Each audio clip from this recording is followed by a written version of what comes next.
ভাষার জন্য যে আন্দোলন হতে পারে, 52-র 21শে ফেব্রুয়ারির ঘটনা বিশ্বকে তাক লাগিয়ে দিয়েছিল সালাম, জব্বার, রফিক, বরকতদের আত্মত্যাগ।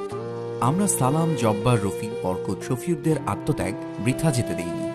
উচ্চমূল্য এবং সহজলভ্য না হওয়ায় গ্রাম বাংলার ইন্টারনেটের স্বাধীনতার অঙ্গীকার নিয়ে আমরা কাজ শুরু করি।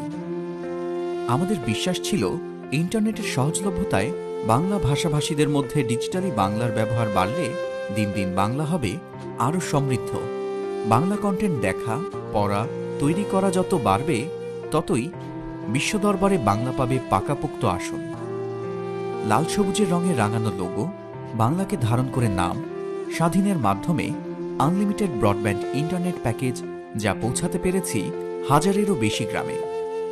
সেই গ্রামের মানুষ প্রাণের ভাষায় দীর্ঘ সময় ধরে দূর প্রবাসে থাকা প্রিয়জনের সাথে আবেগ অনুভূতি বিনিময় করে বাংলাকে পৌঁছে দিচ্ছে বিশ্বের এক প্রান্ত থেকে অপর প্রান্তে। দুর্দান্ত গতি, উন্নত সেবা, নিরবিচ্ছিন্ন সংযোগের কোনো সমস্যায় 1971 কল সেন্টার দিচ্ছে পরিপূর্ণ সমাধান।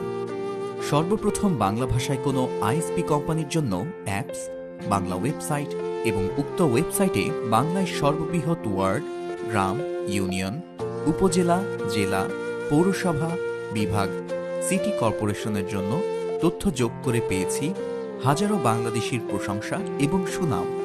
ওয়াইফাইয়ের জনক স্যার জগদীশ চন্দ্র বসুর অনুপ্রেরণায় আমরা উক্ত কর্মকাণ্ডে শতভাগ নিজেদের তৈরি সফটওয়্যার ব্যবহার করেছি।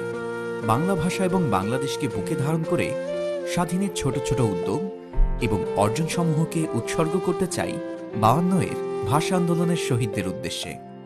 চলুন আমরা সবাই হাতে হাত রেখে ইন্টারনেটের স্বাধীনতা মানেই ভাষার স্বাধীনতা এই প্রত্যয় বুকে ধারণ করে প্রায় 87,000 গ্রাম বা ওয়ার্ডে স্বাধীনকে পৌঁছাতে সাহায্য করি।